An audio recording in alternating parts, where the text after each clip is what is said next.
Mm-hmm.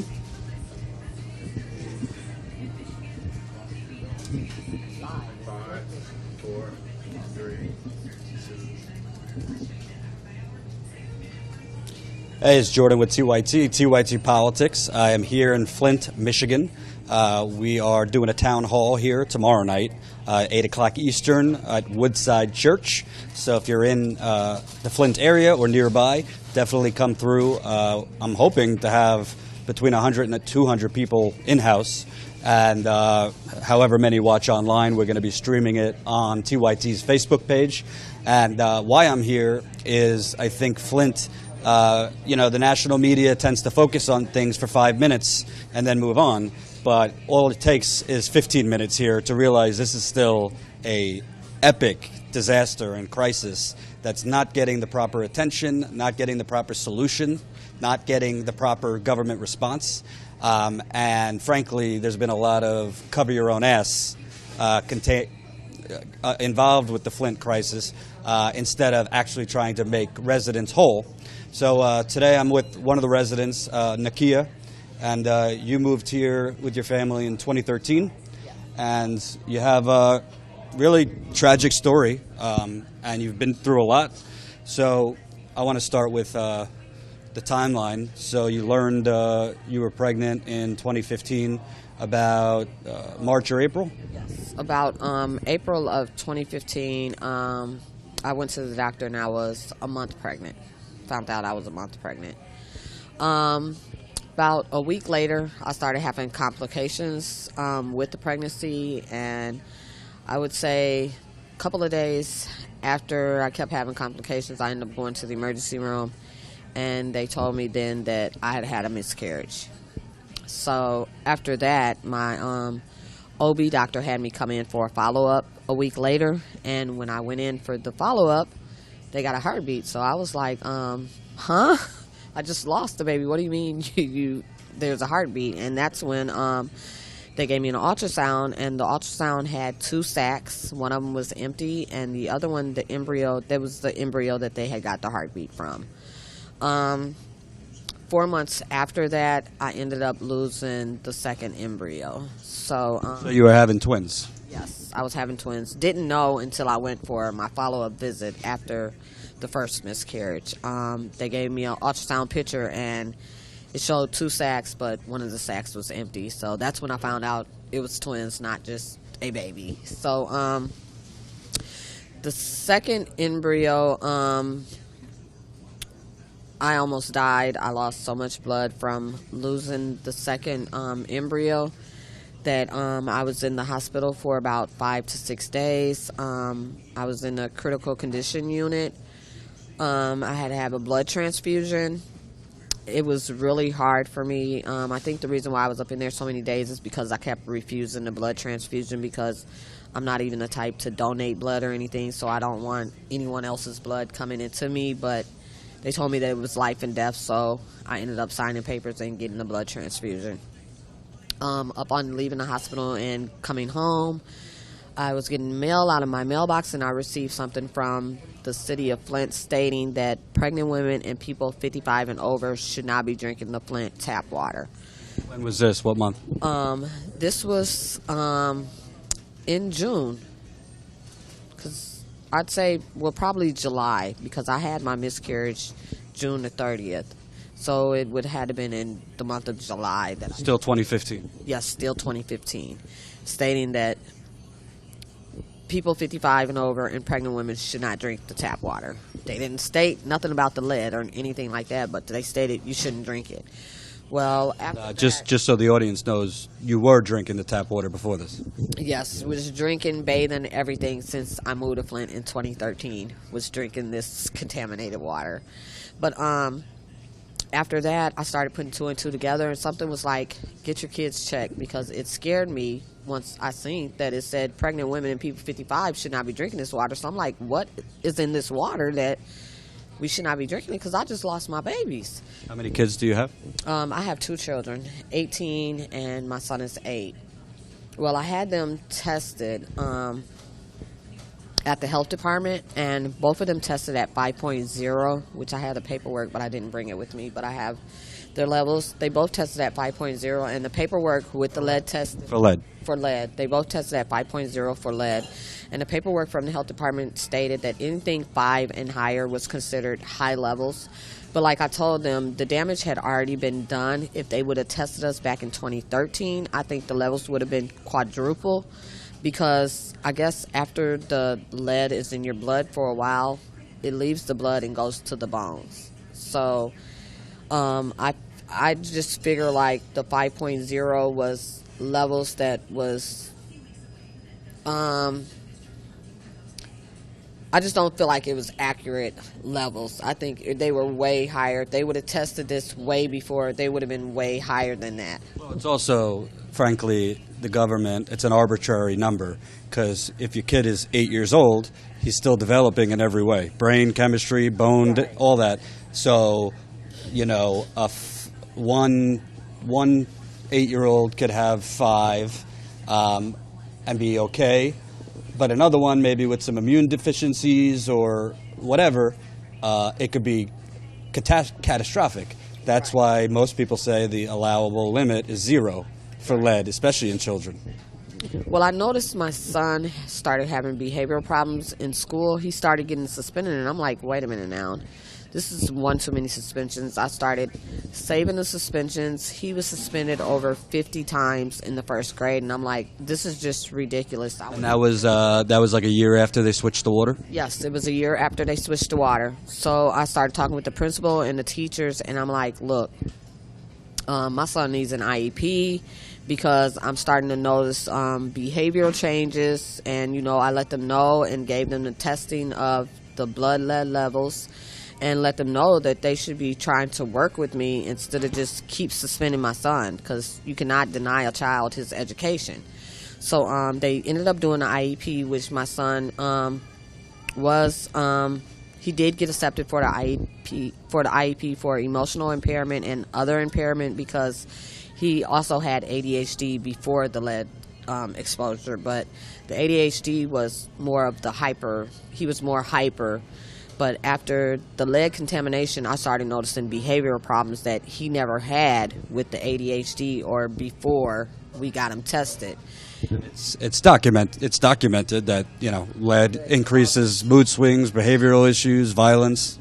Yes. So after that, I started like really being an activist for the water and the school, because, as I said, the schools kept suspending my son instead of keeping him in school, teaching him. So I had to fight with them and let them know, because I was new to this whole IEP thing. But once I found out with the IEP, teachers can no longer suspend a special needs child in an IEP unless, like, aggressiveness, unless they're trying to harm themselves or others. But I was new to it, so they kept suspending him over 50 times without my knowledge of the IEP services. But once I found out, they like literally stopped suspending him, but then they started restraining him, which they called that they go through whatever for restraints and all this, and showed me how they restrain, but their restraints on how they're supposed to restrain kids in a way my son were saying that they were restraining him was totally different. So I ended up taking him out the academy school, because I told them that I no longer wanted my child to be put in restraints. Do not put your hands on my child anymore. You want to put your hands on anybody, put them on me. So I took him out of the academy school and put him into the Flint schools, which was not better at all. The Flint schools, these teachers, I mean, the teachers are really not getting paid, I guess, what they're supposed to be, and there's no nurses in these schools. All of these kids in Flint has been contaminated with this lead, and I just feel like there should be more nurses in the schools and more teachers aware of the lead exposures to help these kids out instead of suspending them. I want to get back to you for a second. Obviously, you know, there's no definitive way to know, but did you consult any doctors about your miscarriages and to see if they felt it was attributed to lead exposure? Yes, I consulted, matter of fact, my doctor with the second embryo. When I lost the second baby, I consulted them, but I asked them could they have it tested, but then I didn't know. They told me that I was supposed to have all of that done before they took the embryo or whatever, but they never did tell me that. So how was I supposed to know? But then when I asked y'all about the testing, y'all say, oh, I should have been done that. How could I do that? And you never did say anything. So it was like they're trying to hide something. Hurley is really still not trying to put.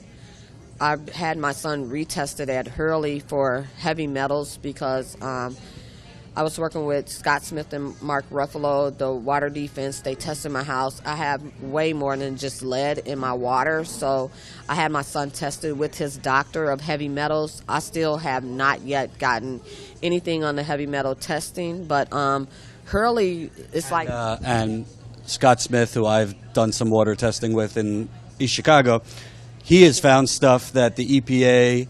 the Department of Environmental Quality, the CDC have not. Have not found anything, and I don't feel like none of their information is accurate. EPA tested me first, and their lead levels for my house was 7 parts per billion. 7.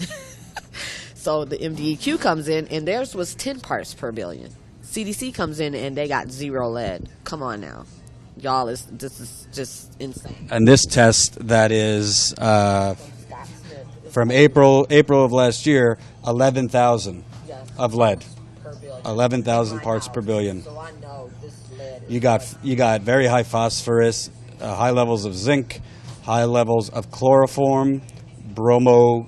I'm not going to bother pronouncing it. Right. Basically, a lot of bad shit that shouldn't be in the water. Yes, and meanwhile, they're telling you, "Oh, just put a filter on the water. That'll stop it." Right, a filter with or without a filter. Can you explain to the audience, because I'm trying to make people aware what's going on here? What do they tell you? What does the state tell you guys? What does the city tell you guys about what you should be doing? The state and the city right now is telling us that it is safe to drink this water with a filter, but it is a lie. The filters cannot remove all of these heavy contaminants and also heavy metals out of the water. There's no way that them little filters can remove all of the bacteria and everything else in the Flint water. There's no way. And, you know, the water was switched in 2014. The whole time, even though they were sending out letters in between to over 50 pregnant women, don't drink the tap water, they didn't finally cop to it fully till January 2016. Schneider got up on the news and was like, we have a lead crisis. We have water in the Flint River. January of 2016. I had my miscarriage in 2015, so I was pissed. But I think what people don't get is, you know, you see headlines here or there in the media like, water in Flint now under the allowable limit for lead. That went out a few months ago.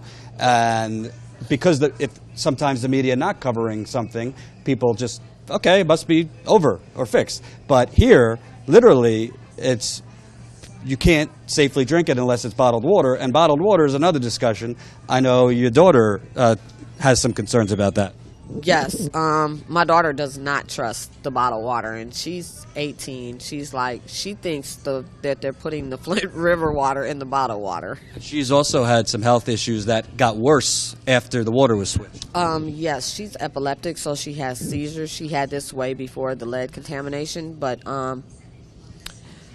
I started noticing, I was braiding her hair, and I started noticing, like, her hair was falling out in certain places. She got little bald spots, so I wasn't thinking nothing of it, but I'm like, her hair should not be falling out like this. And she was like, I don't know what it is. So once I got her tested and started talking to different people and the doctors around here, Dr. Hannah Monatisha, they weren't really just saying that the lead could cause hair fallout, but a lot of people in Flint that's been drinking this water has bags of hair that has fallen out. So I do believe that the lead caused the falling out of the hair. They're not really saying that it was the lead, but well, why would the lead is something else that's in this water. Why would a teenager have hair falling out? Right. And then also, why would all of these other ladies in Flint, I mean, they're literally women around here with locks of hair and bags from their hair coming out. And they're living in Flint, they're drinking and they're bathing and they're showering in this water.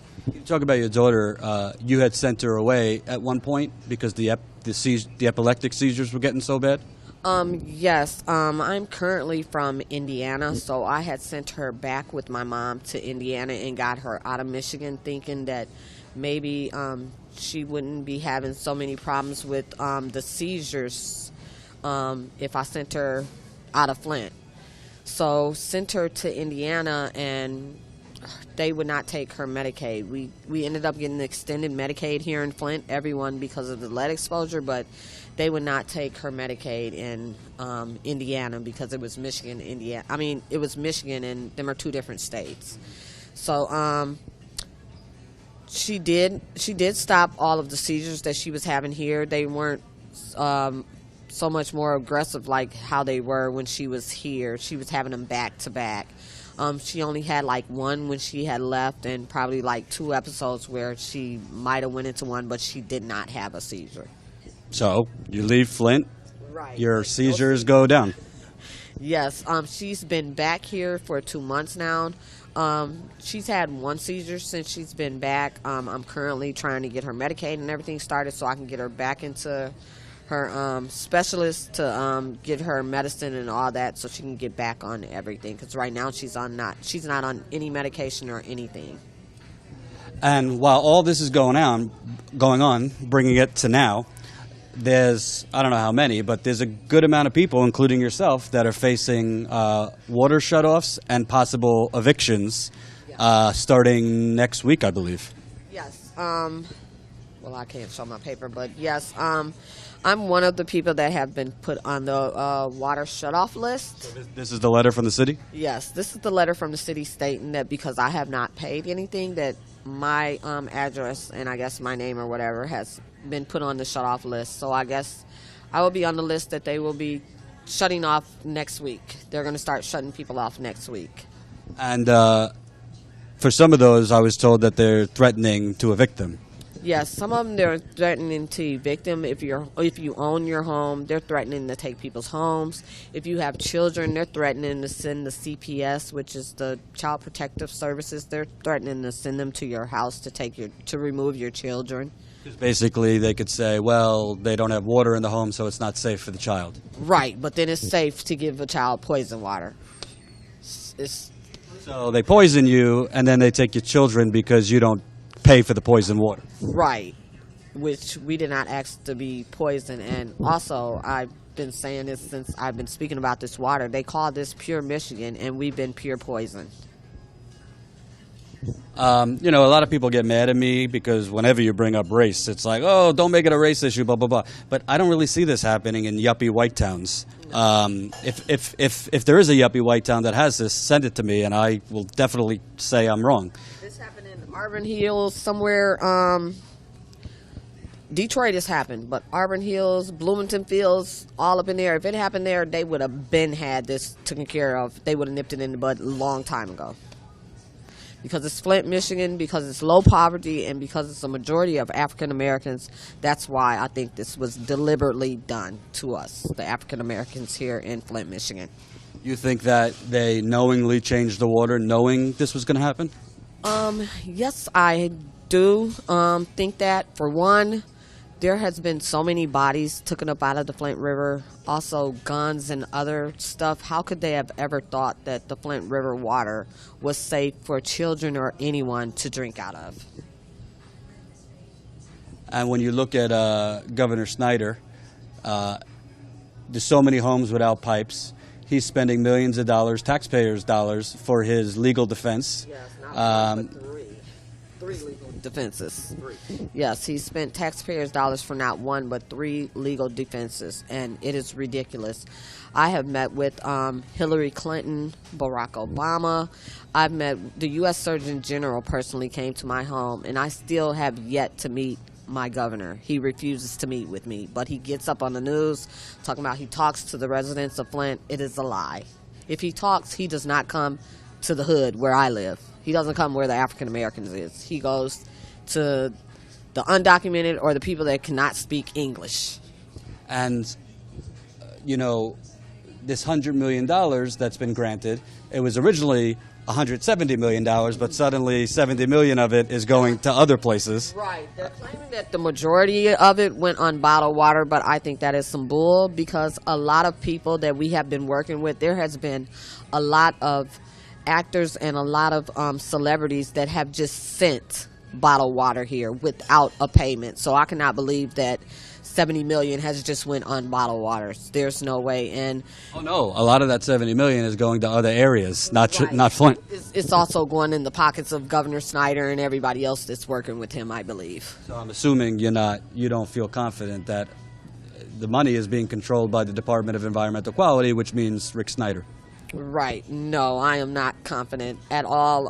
I really lost all trust in the federal, state, and the governor. I don't believe anything from the federal, state, or the governor. I don't believe anything from neither one of them, because we've been lied to for so long. But I'm going to keep talking until Flint gets justice, because Flint lives do matter. And a lot of people who are not that empathetic say, well, stop complaining, just move if it's so bad. Explain that. Yes, I've had so many people ask me, well, if it's that bad, you lost twins, this, and that, why don't you move? The reason why I don't move is because I'm based on one income, and that's my daughter's SSI, which they have turned her off of that now, so I'm fighting for it, but I don't have the money to just up and move. And then if I did move, the damage is done. We're still going to be moving with lead. You cannot remove the lead. I'm still going to have behavioral problems, so what's the sense in moving? I mean, it's just moving, and we're still going to have problems. And for you, I mean, what are you, in your late 20s, 30s? No, I'm actually 41. Oh, damn. Looking good, girl. And, hey, there you go. Now, would you say, I mean, I don't want to be dramatic, but this seems like a pretty hellish situation for a couple of years for you. Losing kids probably had something to do with the lead. Your other kids going through hell. Yes, it does, but I am a strong woman, and I continue to fight for my children, because my children or the residents of Flint did not ask to be poisoned, and it's like we have to get out here on our own. We're on bottled water. They quit delivering it to our house, so it's like I have to get my daily chores is to get out and get bottled water every day. I have water stacked up in my basement, which it's gone now, so I got to do more of stacking the water up, because I had like over 70 cases in my basement. I'm down to 1 case of water in my house, but now people don't get it. Like for things like brushing your teeth, bottled water. Right. Things like washing your face, bottled water. I literally have to wake my son up earlier than usual. Before he gets online for school, I have to wake him up, because I have to boil the bottled water for his oatmeal. So we cannot use the tap water. I have to use bottled water for everything. And I go through 160 empty bottled waters just for me to take a bath. And that's just boiling the hot water. I have to pour in more bottled water to cool it off so I can get in it. 160 bottled waters to take a bath? 60 empty bottled waters just to take a bath. I have to literally empty 160 bottled waters into a big tub that I got, that I put up on my stove to heat it up. And then I have to go get probably a good 100 more so I can cool it off. Every day, just for me. So just imagine all the empty bottled waters for me and my 2 children. It's ridiculous. And I'm assuming you seem to, you know people in the community. Your story is how many other people's story. Different here and there, but it's everybody seems to be still kind of. It's almost like you're on the Titanic. You find a life buoy, but nobody's coming to actually get you on a safe boat. Yes, that is true. It's a lot of people. I really feel for the children and really the older people, because their immune systems are already compromised, and it's like with the poison and everything, with Rick Snyder, he wants to say children 5 and under, which I'm not understanding. How can you put a limit on 5 and under when the whole community was poisoned? It should be children of all ages. He should not just limit 5 and under. And then I feel the older people, because they're like, what about us? Their immune systems are already compromised with cancer and other stuff that they have, and then with this lead on top of it, it is just ridiculous what they have done to us here in Flint, Michigan. Thank you for talking to us. I'm hoping you'll join our town hall tomorrow night. Listen, we're not doing this town hall to be famous. I'm hoping we have a lot of viewers. I'm hoping you share it. There's no money in it for us, but this is important because you know what? Her story might not be sexy to CNN. It doesn't involve Russia or Trump or whatever. But the bottom line is Flint is not, an anomaly. Flint could be your community next because there's dumbass, greedy politicians making bad decisions every day of the week. And that's what happened here. And sometimes it's not bad decisions. It's intentionally bad decisions. And then what's even more worse than just the bad decisions is the total neglect and disregard after the fact. And it is for certain groups of people. Nobody could tell me otherwise. This doesn't happen on the Upper West Side of Manhattan or in, Grand Rapids or wherever. So we're going to be going live tomorrow night, 8 o'clock, the Young Turks Facebook. If you're in the area, go to the Facebook event page right now, RSVP. If you're not in the area but know people that are, we want to pack out the church. Might have a few surprises for you tomorrow night as well. So that's it. Thanks for watching. Share this video, and we'll talk to you later.